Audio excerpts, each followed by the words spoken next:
6:15 now, counting down the days to the first day of school. And we all know the start of a new school year can be both exciting, but it can also be a bit overwhelming for students. School officials say now is the time to start preparing to really make sure that your child is mentally prepared to take on the new year. It's so important, I think, for these kids, as importantly to be physically prepared, to be emotionally prepared. And I think organization just gives them a sense of confidence, of calm.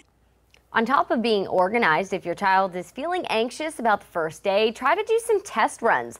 The Child Mind Institute suggests going to their school ahead of time and helping them find their classroom. Any opportunity for exposure and repetition can help with that confidence, they say. Advocates also suggest talking to your kids about how they're feeling about going back to school and reminding them that some of what they learn is within their control. And hey, speaking of the first day back, News 3 this morning is making sure that you and your little ones are really prepared ahead of time. And that means making sure they can even get to class. I did some digging and found once again this year, school districts across Hampton Roads are dealing with a big problem.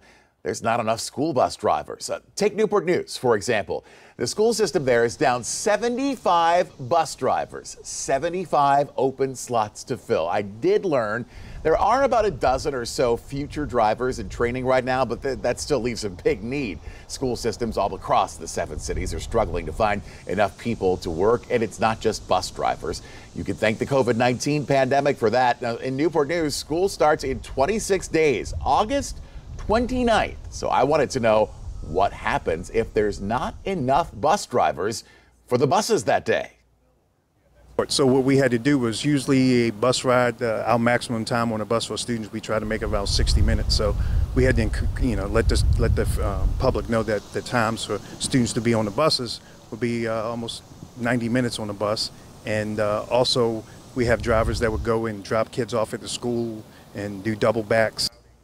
That's Shay Coates, the executive director of transportation. He told me Newport News also had to change the start times of some schools to make sure the buses could get everyone to class on time. So it's not just Newport News. We can go to Chesapeake, where we have learned there are 104 full-time bus driver openings right now.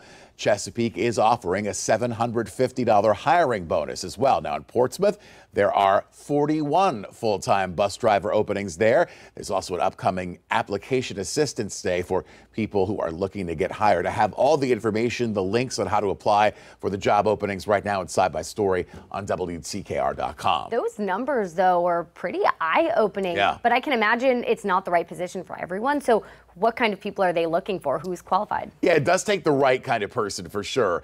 You actually don't need to know how to drive a bus or have a special license. They're going to teach you all of that. They'll even pay you during that training, for example, at Newport News. What they do want is someone with a good driving record and someone who is patient, good with kids, that sort of thing. If you can focus with that big piece of machinery and all those lives depending on you, you might be the right person for that job. I can imagine patience is very important in that job.